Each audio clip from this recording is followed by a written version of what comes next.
नमस्कार आदि दर्शक, आज हामी विशेष संवादमा विशेष कुराकानीमा जनता जान्न चाहन्छन् कार्यक्रममा हामी देशको सबै विषयवस्तुमा छलफल गर्दैछौँ। तपाईँहरू सबैलाई थाहा छ, असोज 1बाट सबै क्षेत्र खुला हुने भएको छ। आवत जावत अब जताततै हुने भएको छ। आन्तरिक उडान पनि सुरु हुने, सार्वजनिक यातायात पनि मेची महाकाली हिमाल पार जताततै अब गुन्ने भएको छ र होटलहरू रेस्टुरेन्टहरू सबै खुला हुने भएको छ।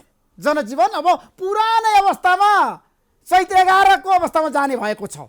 त्यसैले आजको कार्यक्रम हामी यस बारेमा विशेष रूपमा चर्चा गर्दैछौँ। अब लकडाउन पनि छैन, निषेधाज्ञा पनि छैन। अब जनताले कसरी सावधानी अपनाउने, कसरी सुरक्षित बन्ने, हामी सबैको आग्रह छ। मास्क लगाउनुहोस् है, सुरक्षित बन्नुहोस्।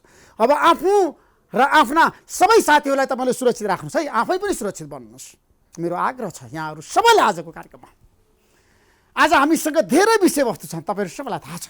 सरकारले आफ्नो निर्णय सार्वजनिक गरेको छ र प्रधानमन्त्री केपी शर्मा ओलीको प्रमुख आर्थिक सल्लाहकारमा युवराज खतिवडा नियुक्त हुनुभएको छ। अहिले भर्खरकै सूचना यो ताजा अपडेट गराउन चाहन्छु तपाईँहरूलाई।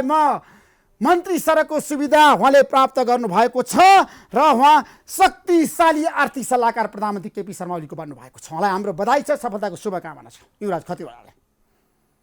आज हामी नेपाल विद्युत प्राधिकरणमा अब नयाँ निमित्त प्रमुख आउनु भएको छ, लेखनाथ कोइराला र कुलमान घिसिङलाई आज कर्मचारीहरूले बिदाई गरेका छन्। कुलमान घिसिङले फेरि त बताउनु भएको छ 3वटा कुरा। बिदाई समारोहमा कर्मचारीको बीचमा उहाँले के भन्नुभयो, आजको कार्यक्रममा हामी केही समयपछि यसबारेमा चिरफार गर्दैछौँ। कुलमान घिसिङको 4 वर्षे कार्यकाल कति सफल कति असफल, उहाँले लोड सेडिङ अन्त्य गर्नको लागि महत्त्वपूर्ण भूमिका निर्वाह गर्नुभयो। हाम्रो उहाँलाई बधाई छ, स्याल्युट छ। उहाँको कार्यकालमा राम्रा काम भएका छन्। नाफामा गएको छ नेपाल विद्युत प्राधिकरण, यो पनि राम्रो पक्ष हो। चुहावट पनि 15%मा झरेको छ। हामी चाहन्छौँ नेपाल विद्युत प्राधिकरणमा अब को आउला, कसले बाजी मार्ला त्यो हेर्न बाँकी छ। त्यसैले आजको कार्यक्रममा हामी यसबारेमा केही समयपछि चर्चा गर्दैछौँ र तपाईँहरू सबैलाई थाहा छ यतिखेर कोरोनाको सङ्क्रमण हत्तै बढेको छ। काठमाडौँमा उपत्यकामा उच्च जोखिमहरू छ, नभएको होइन, मृतकको सङ्ख्या पनि बढेको छ। त्यसैले आजको कार्यक्रममा हामी यसबारेमा गएर समीक्षा गर्दैछौँ। आज हामी दलका नेताहरूका कुरा सुन्दैनौँ, तपाईँलाई देखाउँदैनौँ। आज हामी दलको कुरा गर्दाखेरि सत्तारूढ दलभित्र के भयो झगडाको बारेमा आज हामी चर्चा गर्दैनौँ, किन भन्दाखेरि सत्तारूढ दलभित्र एउटा सहमति भयो र प्रधानमन्त्री केपी शर्मा ओली र प्रचण्डको बिचमा अब सरकारले कसरी काम गर्छ त्यो हेर्न बाँकी छ। अब सबैको ध्यान मन्त्रीमण्डल पुनर्गठनतिर केन्द्रित भएको छ। को आउला मन्त्री, वामदेव गौतम राष्ट्रिय सभाको सांसद बनिसकेपछि उपप्रधानमन्त्री अर्थमन्त्री बन्ने सम्भावना कति छ। आगामी दिनमा हामी यस बारेमा खोतल्नेछौँ, बहस गर्नेछौँ र आज हामी भ्रष्टाचारको मुद्दामा पनि उठान गर्नेछौँ। हाम्रो देशमा भ्रष्टाचारको महारोग छ, जताततै भ्रष्टाचार भएको छ। स्थानीय तहमा पनि स्थानीय सरकार किन कमजोर भयो, किन भ्रष्टहरूको चङ्गुलमा फस्यो, प्रदेश सरकारले किन काम गर्न सकेन, आगामी दिनमा हामी यस बारेमा बहस गर्नेछौँ। र आज हामी समग्रतः काठमाडौँको कुरा गर्छौँ, ललितपुरको कुरा गर्छौँ, उपत्यकाको कुरा गर्छौँ र देशको राजनीतिक विषयवस्तु पनि हामी खोतल्नेछौँ। केही समयको विश्रामपछि म आउनेछु, प्रतीक्षा गर्नुहोस्। जनता जान्न चाहन्छन् कार्यक्रम हेर्दै गर्नुहोस्।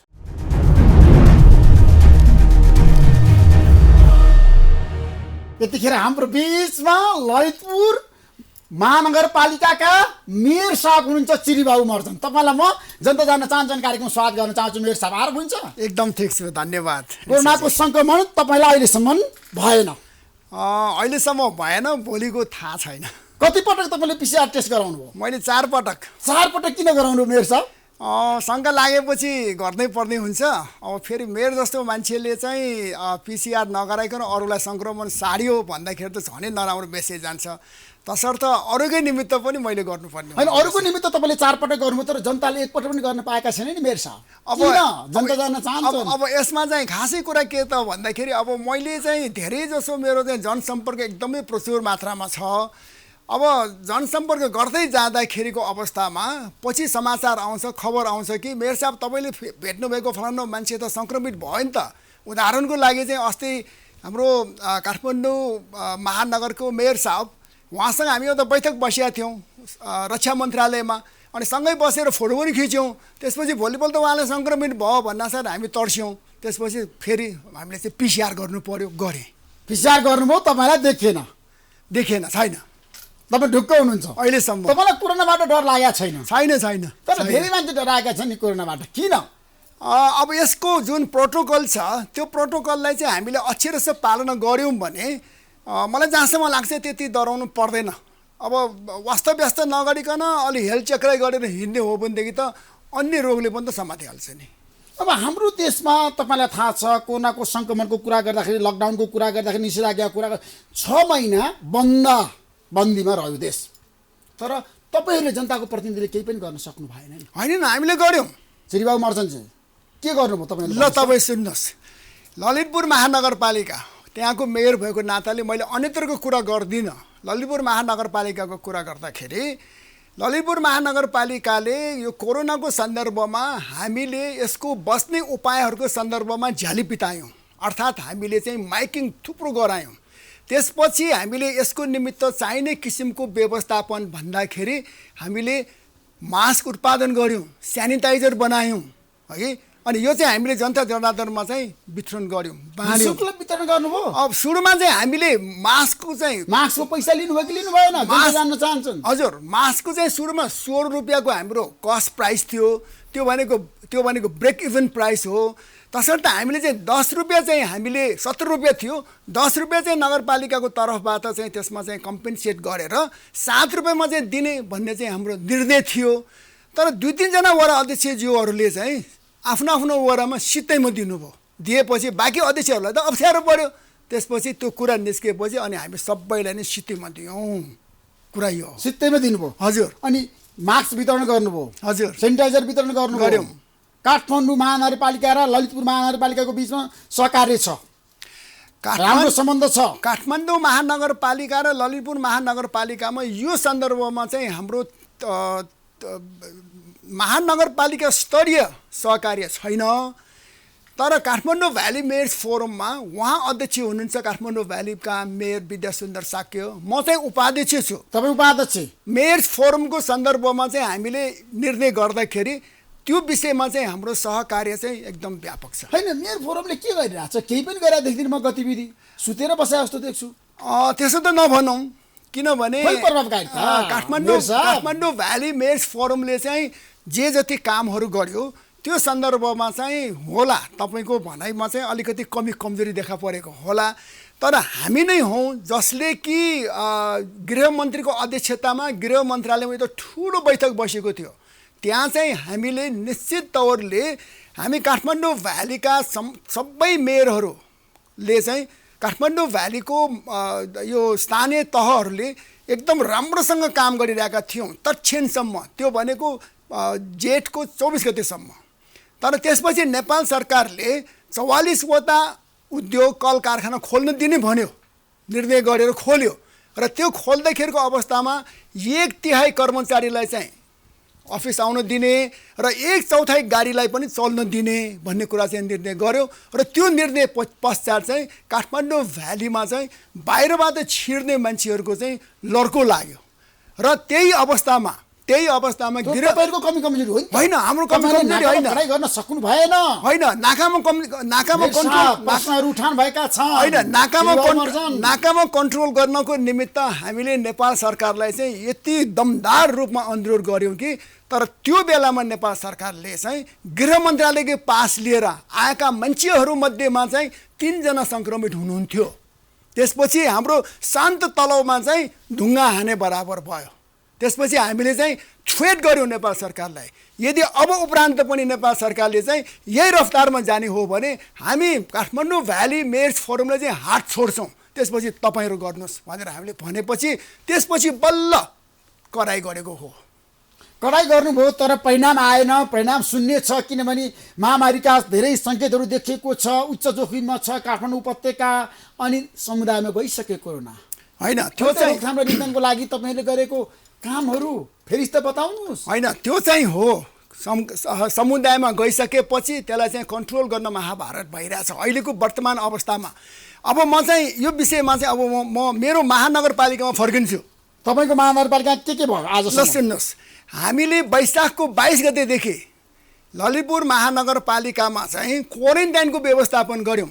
यो भनिरहँदाखेरि एन्फाको ट्रेनिङ सेन्टर 7 दोबाटोमा उहाँहरूको चाहिँ त्यो खेलाडीहरू बस्ने चाहिँ एउटा जुन होस्टेल छ त्यसलाई चाहिँ हामीले क्वारेन्टाइनमा कन्भर्ट गऱ्यौँ र त्यो क्वारेन्टाइनमा कन्भर्ट गर्दाखेरि त्यसको व्यवस्थापन यति राम्रो थियो कि यति चुस्त दुरुस्त र यति मतलब पारदर्शी अथवा नेपाल सरकारको चाहिँ यो क्वारेन्टाइन सम्बन्धी जुन एउटा कार्यविधि बनाएको थियो त्यो कार्यविधिमा चाहिँ वान अफ द बेस्ट हाम्रो चाहिँ क्वारेन्टाइन थियो। हामीले त्यति राम्रो काम गऱ्यौँ। त्यतिले नपुगिसकेपछि हामीले फेरि अर्को क्वारेन्टाइन थप्यौँ। यो किन थप्यौँ त भन्दाखेरि त्यो बेला तत्कालीन अवस्थामा महिला दिदीबहिनीहरूलाई क्वारेन्टाइनमा चाहिँ अलिकति एब्युज भयो भन्ने कुरा निस्किएपछि दुर्व्यवहार भयो एब्युज भयो भन्ने कुरा निस्किएपछि तर त्यो चाहिँ हाम्रोमा भएको होइन। तपाईँ कहाँ भएन? हाम्रोमा भएको होइन। छँदै छैन। यसमा चाहिँ तपाईँ प्रमाण पेश गर्नुहोस्, म तपाईँलाई म च्यालेन्ज गर्छु। तर जहाँसम्म हाम्रो केसमा चाहिँ हामीले चाहिँ यो नेपाल युथ फाउन्डेसनसँग हामीले सहकार्य गऱ्यौँ। उहाँहरूको दुईवटा चाहिँ भवन छ, अलग अलग भवनहरू छ। त्यो भवनमा चाहिँ हामीले महिलाहरूको लागि मात्र र उहाँहरूको बालबच्चाको लागि भनेर हामीले चाहिँ क्वारेन्टाइन खोल्यौँ र त्यहाँ चाहिँ हामीले क्वारेन्टाइनको मात्र व्यवस्थापन गरेका छैनौँ। त्यहाँ चाहिँ हामीले मनो परामर्श साइकाट्रिक कन्सल्टेसनको पनि हामीले व्यवस्थापन गऱ्यौँ। अब त्यति मात्र पनि होइन, अहिले गएर हामीले चाहिँ ज्यापु समाजको वृद्धाश्रममा हामीले क्वारेन्टाइन अब आइसोलेसन खोलिसकेका छौँ।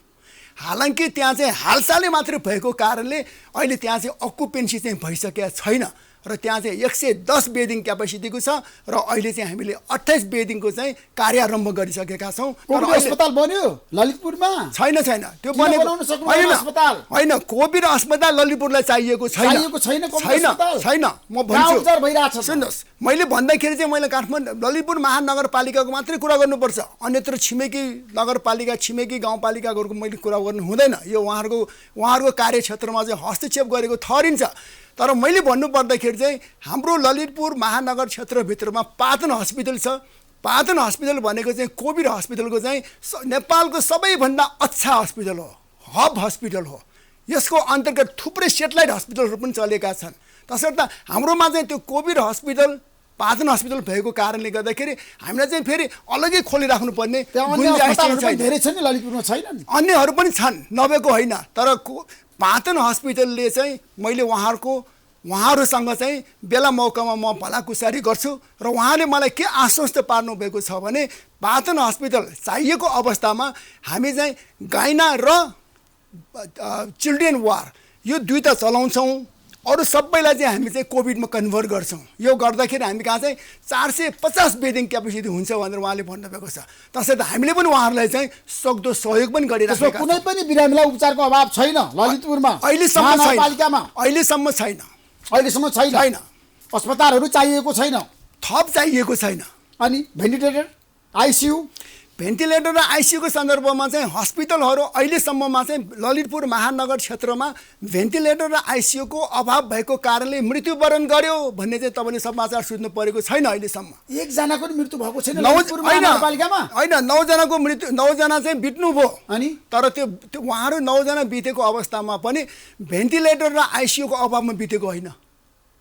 यो चाहिँ मैले तपाईँलाई कन्फर्मका साथ भन्छु। कोरोनाको बिरामी त हो नि उनीहरू? होइन, कोरोनाको बिरामी त हो, कोरोनाको बिरामी हो। तर पनि अब हामीले भन्नै पर्छ। हुन त कोरोनाको सन्दर्भमा चाहिँ कोरोनाको जुन त्यो प्रोटोकल लेखिएको छ त्यसमा चाहिँ मर्दाखेरि स्वाब टेस्ट गरियो। स्वाब टेस्ट गर्दाखेरि चाहिँ पिसिआर गर्दाखेरि पोजिटिभ निस्क्यो। तर ऊ बिरामी चाहिँ अर्कै बिरामीले चाहिँ धेरै समयसम्म रोगबाट ग्रस्त भएको थियो र त्यही कारण ऊ चाहिँ हस्पिटलाइज भयो। तर मृत्यु भइसकेपछिको अवस्थामा उसको पिसिआर लिँदाखेरि पोजिटिभ निस्क्यो। अब त्यो अवस्थामा त्यसको जुन प्रोटोकल छ त्यो भित्र परेको कारणले हामीले चाहिँ चित्तै नबुझाइकन पनि कोरोनाबाट मर्यो भन्नुपर्ने चाहिँ अवस्था देखियो। त्यसो भए चिरिया मर्जनजी, मलाई के बताउनुहोस् भन्दाखेरि ललितपुरको कुरा गर्दाखेरि त्यहाँ त धेरै किसिमको जात्राहरू हुने गर्छ। महानगरपालिकामा रातो मचेन्द्रनाथको यात्रामा त त्यहाँ त झडप भयो। तपाईँले व्यवस्थापन गर्न सक्नु भएन। तपाईँलाई जनताले खोजे नि त्यहाँ, किन? तपाईँ कहाँ हुनुहुन्थ्यो मेयर साहब त्यतिखेर? सुन्नुहोस्, रातो मचेन्द्रनाथको जात्रा पर्व सन्दर्भमा गुठी संस्था रथ बनाउने काममा चाहिँ त्यसको स्टेक होल्डर्सहरू छन्। त्यो सबै नै स्टेक होल्डर्स भन्दाखेरि त्यसमा चाहिँ यङवाल, बाराई, घकु, पानीजु उहाँहरू चाहिँ स्टेक होल्डर्स हुन् र उहाँहरू सबै नै नेपाल सरकारको गुठी संस्थान मातहट हो। तसर्थ त्यो टुप्पोदेखि फेदसम्म बनाउँदाखेरि महानगरपालिकाको त्यहाँ कुनै पनि सन्धि सर्पण छैन, नम्बर 1। त्यसपछि जात्रा पर्व गर्ने सन्दर्भ आउँछ। जात्रा पर्व गर्दाखेरिको अवस्थामा चाहिँ ज्यापु समाज लगायत 19वटा स्थानीय जातीय सङ्घ संस्था मिलेर तान्न आउँछ। एकदम बाजागाजा, लावा लस्कर, विधिपूर्वक, प्राविधिक रूपमा पनि विधि पुर्याएर, धार्मिक रूपमा पनि विधि पुर्याएर चाहिँ त्यो तान्ने काम गर्छ। तसर्थ बनाउने र तान्नेमा महानगरपालिकाको कुनै पनि संलग्नता छैन, कुनै पनि भूमिका रहँदैन त्यहाँतिर। अब कुरा किन सडकमा आए? अब सुन्नुहोस्, तपाईँले किन चाहिँ जनतालाई सडकमा नआऊ भनेर भन्न सक्नु भएन? अब सुन्नुहोस्, अब कुरा रह्यो यो वर्ष कोभिडको कारणले गर्दाखेरि ललितपुर महानगरपालिकाले हामीले चाहिँ लजिस्टिक सपोर्ट गर्ने, त्यो भनेको के त भन्दाखेरि अब रथ बनाइयो अनि रथारोहण भयो, मच्छिन्द्रनाथको रथारोहण भयो, त्यसपछि तान्नु पर्यो। तान्दाखेरिको अवस्थामा अहिलेको त्यो बेलाको तत्कालीन अवस्थाको चाहिँ तथ्याङ्क हेर्दाखेरि मृत्युवरण गरेकाहरू पनि निस्कियो, त्यसमाथि सङ्क्रमितहरूको पनि सङ्ख्या धेरै निस्कियो। तसर्थ नेपाल सरकारले चाहिँ तान्नको निमित्त अनुमति दिएन। अनुमति नदिएको अवस्थामा हामीले चाहिँ के विचार गऱ्यौँ भने कथम कदाचित नेपाल सरकारले तान्नको निमित्त अनुमति दियो र ज्यापु समाज लगायत 19वटा जातीय सङ्घ संस्थाहरू विधिपूर्वक बाजागाजासहित तान्नको निमित्त आइपुगेको अवस्थामा हामीले चाहिँ तफसिलका कुराहरूमा सहयोग गर्ने भनेर हामीले चाहिँ ललितपुर महानगरपालिका त्यो क्षणमा हामी अगाडि आयौँ। हामीले के निर्णय गऱ्यौँ त, मैले चाहिँ उहाँहरूलाई के जानकारी गराएँ भने कथम कदाचित अनुमति पाएर तानेको अवस्थामा जनता जनार्दन नगरवासीहरू चाहिँ सडकमा नओर्लिउन् भन्नको निमित्त हामीले 3-4वटा टेलिभिजन च्यानलहरूमा चाहिँ लाइभ दिने, उहाँहरू घरमा बसेर हेर्न सक्नुहुन्छ, नम्बर 1। अनि दोस्रो कुरा के त भन्दाखेरि हामीले चाहिँ त्यो रथ तान्दाखेरिको अवस्थामा रथ तान्न आउने मान्छेहरूलाई PPE लगायत तान्नको निमित्त उहाँहरूलाई sanitizer, gloves, mask, face shield आदि इत्यादिको सबै व्यवस्थापन ललितपुर महानगरपालिकाले गर्ने। किन भन्दाखेरि अहिले चाहिँ यो विषम परिस्थिति भएको कारणले हामीले ती काम कुरोमा चाहिँ ललितपुर महानगरपालिकाले चाहिँ अगाडि बढेर गर्ने भन्ने हाम्रो यति चाहिँ अन्डरस्ट्यान्डिङ भएको हो। तर जहाँसम्म रथ तानेको अवस्थामा त्यसमा चाहिँ त्यो दिन तान्नु गलत थियो कि सही थियो, ठ्याक्कै भन्नुहोस् तपाईँ। रथ तान्दाखेरि तानेकोमा चाहिँ गलत हो, तर विधि पुर्याएर तानेको भए हुन्थ्यो। विधि पुर्याएर तानेको भए चाहिँ एकदम राम्रो। उहाँहरूलाई चाहिँ म अन्तर्हृदयदेखि साधुवाद भन्थेँ। तर हेर्नुहोस्, किन विधि पुर्याएर उनीहरूले रथ तान्दाखेरि? त्यही त मेरो उहाँसँग प्रश्न पनि यही हो। उहाँहरूले चाहिँ एउटा प्रेसर गर्नको निमित्त उहाँहरूले चाहिँ रथ तान्न आउनुभयो। त्यसको निमित्त त्यो दिन उहाँहरूले चाहिँ मैले त देखिनँ, उहाँले चाहिँ फेसबुकमा आमन्त्रण गरेछ रथ तान्ने भनेर। तर त्यो दिन चाहिँ मैले अघि यहाँलाई निवेदन गरेँ कि मेरो चाहिँ PCR गरेको रिजल्टको पर्खाइमा थिएँ त्यो दिन म। रिजल्ट तपाईँलाई खोजिदियो जनताले सडकमा, खोइ चिनी बाबु मर्छन्, कहाँ हुनुहुन्छ हाम्रो प्रतिनिधि भनेर खोजिरहेको थिएँ। अब ठिकै छ। त्यो बेला अब महानगरको मेयरको हैसियतले चाहिँ उहाँले खोज्नु चाहिँ राम्रै कुरा हो।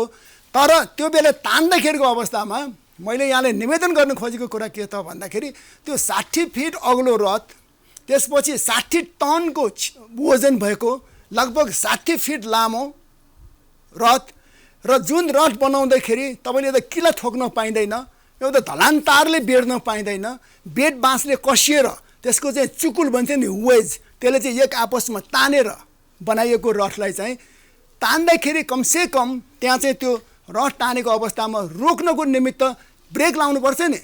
त्यो हामी घकु भन्छौँ, न घकु छ, न त्यहाँ चाहिँ पानी यो चाहिँ मतलब से भन्ने बाजे छ, न त्यहाँ चाहिँ विधि पुर्याएर चाहिँ कुनै तानेको छ, न यङवालले चाहिँ माथि रथमा चढेर बाङ्गो भयो यता सिधा पार्नु भनेर भन्ने आदेश छ। त्यत्रो डरलाग्दो, त्यत्रो मतलब भीमकाय रथ चाहिँ त्यतिको हेफाजारले तान्नु चाहिँ हुन्न थियो भन्ने चाहिँ मेरो भनाइ हो। तर मैले उहाँहरूलाई चाहिँ म धन्यवाद भन्छु। किन भन्दाखेरि हामीले चाहिँ यो ज्यापु समाजको तत्त्वावधानमा 11 गते भाद्रको 11 गते एउटा बृहत बैठक गरेका थियौँ र त्यो बैठकमा चाहिँ अब के गर्ने, अब कसरी यो यात्रा चाहिँ शुभारम्भ गर्ने, कसरी यसलाई चाहिँ अन्त गर्ने भन्ने सन्दर्भमा चाहिँ हामी छलफल गरेको अवस्थामा गुठी संस्थानको अध्यक्षले विद्युत कमिटीले चाहिँ यस्तो अवस्थामा चाहिँ सल्लाह दिन्छ, तसर्थ यो कुरा चाहिँ विद्युत कमिटीमा पेश गरौँ, त्यहाँबाट आएको निर्णय बमोजिम गरौँ भनेपछि हामी मान्यौँ। तर विद्युत कमिटीले चाहिँ मतलब 17 गतेसम्ममा हामीले निर्णय दिनुपर्नेमा 17 मा नदिकन उहाँले चाहिँ 18 गते मात्रै निर्णय दियो, त्यही दिन चाहिँ रथ तान्यो। मेयर साहब, अब रथको कुरा छोडेर हामी तपाईँले गरेको कामको कुरा गरौँ। अब ललितपुरवासी अथवा ललितपुर महानगरवासी सुरक्षित छन्? अब सुरक्षित छन् भनेर भन्नु ठ्याक्कै भने भन्नुहोस् है तपाईँ, सिधा प्रश्न उत्तर दिनुहोस्, व्याख्या नगरिकन। होइन, अब 9 जनाको मृत्युवरण भइसक्यो होइन। सङ्क्रमण कति त्यसपछि अब सङ्क्रमण चाहिँ अहिले लगभग 350 को हाराहारीमा छन्। अब यसलाई चाहिँ रोकथाम गर्नको निमित्त चाहिँ हामी लागि परेका छौँ। तर यति हुँदै पनि अहिले चाहिँ सङ्क्रमणको जुन ग्राफ छ त्यो ग्राफ चाहिँ उकालो लागिरहेको छ र काठमाडौँ भ्यालीभित्रको जुन ग्राफ माथि उठिरहेको छ त्यसमा चाहिँ कुरा गर्ने हो भनेदेखि चाहिँ ललितपुरको पनि थोर बहुत माथि उकालो लागिरहेको छ। किनभने तपाईँको महानगरपालिकामा धेरै अति विशिष्ट व्यक्तित्वहरूको बसोबास छ। हजुर, देशका गण्यमान्य व्यक्तित्वहरू बस्छन् त्यहाँ। सारा मन्त्रीहरू हामी कहाँ बस्नुहुन्छ? अनि ती मन्त्रीहरू सबैलाई सुरक्षित राख्न सक्नुहुन्छ? उहाँहरू त आफै सुरक्षित हुनुहुन्छ नि। मेरो काम भनेको उहाँहरूलाई चाहिँ सुरक्षित राख्ने चाहिँ लो प्रोफाइलमा बस्छ। मेरो काम भनेको चाहिँ हाई प्रोफाइलमा चाहिँ जनता जनार्दनलाई चाहिँ सुरक्षित राख्ने हो। तसर्थ यसमा चाहिँ हाम्रो प्रयास जारी छ।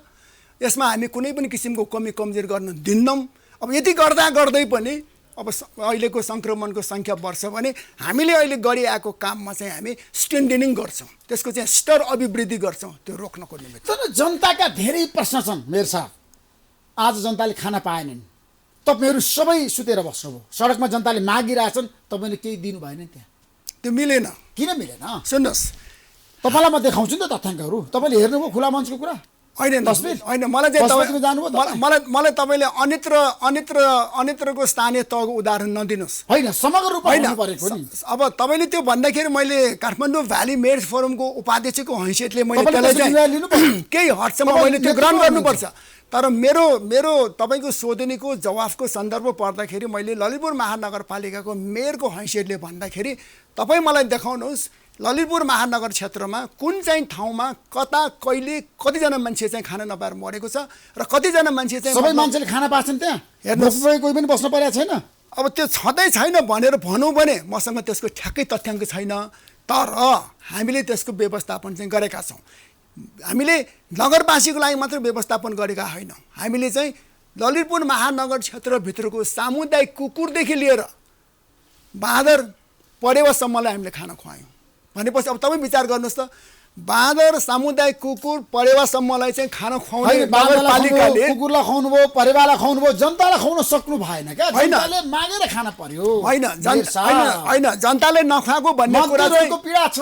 होइन, मजदुरहरूले भनेका छन् मलाई ऋषिधवनजी हामी भोकभोकै छौँ भने फोन आएको छ। होइन, मैले भने नि तपाईँ महानगरपालिकाबाट। होइन ऋषिजी, तपाईँ मलाई एउटा उदाहरण दिनुहोस् ललितपुर महानगरपालिकाबाट आएको फोनको, म त्यसलाई चाहिँ स्वीकार गर्छु।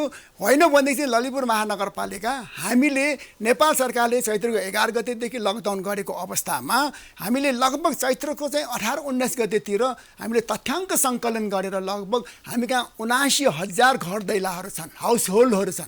त्यो मध्येमा हामीले चाहिँ तथ्याङ्क सङ्कलन गरेर 27,000लाई चाहिँ हामीले खाद्यान्न वितरण गऱ्यौँ।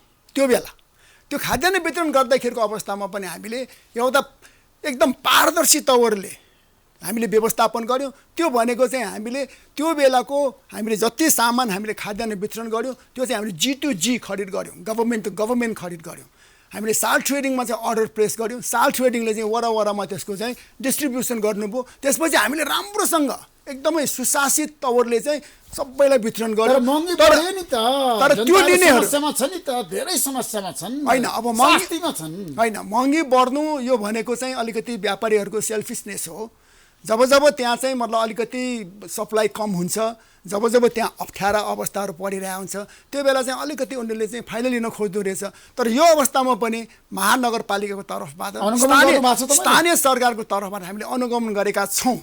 हाम्रो उपमेयरको संयोजकत्वमा अनुगमन कमिटी छ र उहाँहरूको त्यो टिमले चाहिँ हामी कहाँ राम्रोसँग काम गर्नुभएको छ। फुटपाथको कुरा आयो नि, फुटपाथको तपाईँहरूले पसलहरूलाई त लखेट्नु भएछ नि त? लखेट्या छैन, अब भविष्यमा देखा जाएगा। किन अहिले तपाईँले फुटपाथबाट चाहिँ उनीहरूलाई हटाउनु भयो भन्नु? होइन, हामीले फुटपाथबाट चाहिँ उहाँहरूले कम्प्लिटली हटाएको छैन। हामीले अहिले के गर्न खोजेका छौँ भने ललितपुर महानगरपालिकाले मेट्रोपोलिटन ट्रान्सपोर्ट मास्टर प्लान हामीले बनायौँ। अब त्यसलाई लागू गर्नु पर्यो।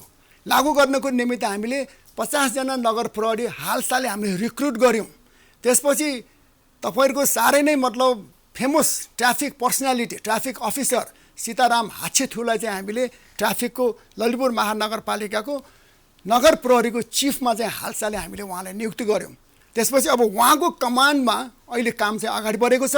त्यो बढेको कामहरूमध्ये अहिले हामीले चाहिँ ट्राफिक यो वान वेहरूलाई किन हटाउनु भयो तपाईलाई, जसले चाहिँ दिनभरि काम गरेर खान्छ? होइन, उनीहरूलाई चाहिँ मतलब पसल थाप्नेहरूलाई तपाईले प्रोत्साहन नगर। हामीले अहिले उनीहरूलाई चाहिँ कम्प्लिटली हटाएका छैनौँ।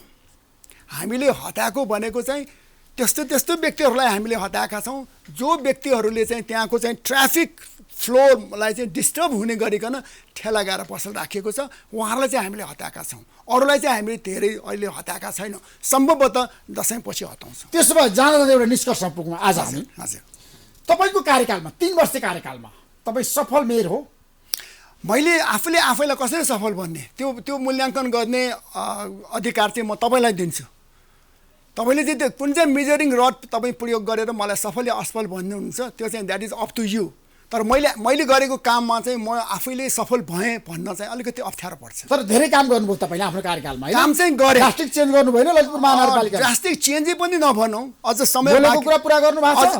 बोलेको कुरा चाहिँ धेरै पुरा गरेको छु, धेरै पुरा गरेको। जनताको सामु जानु भएको थियो नि भोट माग्न, एकदम। त्यतिखेर तपाईँले भन्नुभएको थियो यो गर्छु भनेर, सबै गर्नुभयो? सबै त गर्न भ्याएको छैन। अब नेपालमा चाहिँ धेरै काम गर्न गाह्रो छ। तपाईँलाई थाहा छ यहाँ चाहिँ सार्वजनिक खरिद ऐन 2063 यति बाधक छ कि तपाईँले एउटा आर्थिक वर्षमा एकचोटि टेन्डर गर्दाखेरि त्यो टेन्डर चाहिँ फेल भयो, कारणवश फेल भयो भने दुबारै टेन्डर गर्न तपाईँले समय पाउनुहुन्न, यस्तो गाह्रो छ। तरै पनि हामीले चाहिँ व्यवस्थापन गरिरहेका छौँ। हाम्रा तमाम इलेक्टेड जनप्रतिनिधिहरूले चाहिँ उहाँले मलाई सहयोग गरिराख्नु भएको छ। त्यहाँ पार्टीको सहयोग छ तपाईँलाई? कम्युनिस्ट पार्टीको सहयोग छ? होइन, अहिलेसम्म छ नि त त्यहाँ त कम्युनिस्ट पार्टीको। होइन, त्यो त छ।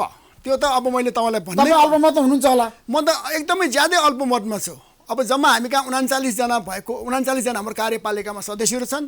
त्यो मध्येमा चाहिँ 27 जना उहाँहरूको छ। कम्युनिस्ट पार्टीको 27 जना? हजुर, 26 जना छन्। एकजना चाहिँ स्वतन्त्र हुनुहुन्छ।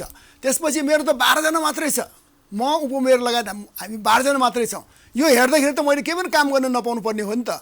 तर उहाँहरूको पनि सहयोग म प्रति छ। उहाँहरूको भनाइ चाहिँ के छ भने यो मेयर चिरी बाबुले बिगार्दैन यसले भन्ने चाहिँ उहाँहरूको एउटा म प्रति राम्रो सदास्यता छ। तसर्थ त्यो सदास्यतालाई चाहिँ मैले प्रयोग गरेर अहिलेसम्म काम गरिआएको छु। र अहिलेसम्ममा हामीले 5वटा नगरसभा गऱ्यौँ। त्यसपछि हामीले चाहिँ 127-28बाट चाहिँ बोर्ड बैठकहरू हामीले सञ्चालन गरिसकेका छौँ बिना रोक। तर मेयर साहब, भ्रष्टाचारीहरूको चङ्गुलमा तपाईँ फस्नु होला नि। जताततै भ्रष्टाचार छ, स्थानीय तहमा स्थानीय सरकारले भ्रष्टाचार गरे। तर यसमा यस्तो छ, हेर्नुहोस्, यदि तपाईँको अन्तर्मानसमा चाहिँ तपाईँको भ्रष्टाचार गर्ने नै इच्छा छ भने तपाईँ फस्नुहुन्छ। तर म चाहिँ अहिलेसम्म मलाई चाहिँ त्यस्तो किसिमको कुनै आवश्यकता पनि छैन, बुझ्नुभएन? भ्रष्टाचारलाई संरक्षण पनि नगर्नुहोस् तपाईँ। म कुनै हालतमा गर्दिनँ। फेरि अहिले चाहिँ मतलब ठुला नेताहरूले भने जस्तो पनि होइन। म त कुनै हालतमा पनि गर्दिनँ। गरेको देख्यो भने अथवा गरेको कुनै किसिमको सुईको पाएँ भने उसलाई म बाँकी राख्थेँ। तपाईँ कहाँ भ्रष्टाचार भएको छैन? होइन, छैन भनेर म कसरी भनौँ? होइन, छैन भनेर कसरी भनौँ? कसैले गरिरहेको होला। म कहाँ चाहिँ 650 कर्मचारीहरू छन्। 650 कर्मचारीको अगाडि पछाडि मेयर लाग्न सक्दैन। तर अहिलेसम्म ललितपुर महानगरपालिकामा पनि अख्तियारले छापा मारेर 3 जनालाई लगिसकेको छ। त्यो भनेको के त भन्दाखेरि भ्रष्टाचारको चाहिँ नमुना हो नि त त्यो। तसर्थ अब चारोमा चाहिँ छैन भनेर अझ पनि म भन्न सक्दिनँ। उहाँहरूको छापा मराइमा चाहिँ उहाँहरूले चाहिँ मतलब स्ट्रिङ अपरेसन गर्दाखेरि अवस्थामा निस्किएला फेरि कोही। तसर्थ मैले छैन भनेर चाहिँ भन्दिनँ। संहिता असफल भयो हाम्रो देशमा। होइन, स्थानीय सरकारले काम गर्न सकेन कोभिडको बेलामा। होइन, स्थानीय सरकारले सिधा उत्तर चाहन्छु मेयर साहब। स्थानीय सरकारले यति राम्रो काम गर्यो यो कोभिडको टाइममा। कथम कदाचित स्थानीय सरकार नभइदिएको भए सङ्घीय सरकार फेल खान्थ्यो। स्थानीय सरकारले सङ्घीय सरकारलाई बचायो, मजाले बचायो, एकदम राम्रोसँग बचायो। तर हामीले चाहिँ धेरै होमवर्क गऱ्यौँ, हामीले धेरै मेहनत गऱ्यौँ। हाम्रा जनप्रतिनिधिहरूले चाहिँ लगभग 24 घन्टा खटेर चाहिँ राम्रो काम गरेको छ। त्यसको कारणले गर्दाखेरि चाहिँ सङ्घीय सरकारलाई चाहिँ राम्रो इमेज बनाइदिएका छौँ हामीले। यो चाहिँ हामीले मात्र होइन, यो मुलुकभरिका 753 स्थानीय तहहरूले चाहिँ त्यही रफ्तारमा काम गरेको छ। त्यसमध्येमा चाहिँ मैले त क्लेम गर्छु कि हामीले कोभिडको सन्दर्भमा, क्वारेन्टाइनको सन्दर्भमा ललितपुर महानगरपालिकाले राम्रो काम गरेको छ। Thank you so much mayor साहब चिरिबाबु मर्चन हस्, म तपाईँलाई तपाईँलाई- समय दिनुभयो तपाईँलाई म धेरै धेरै धन्यवाद दिन चाहन्छु सफल मेयर बन्नुहोस् हस्, Thank you so धन्यवाद। much.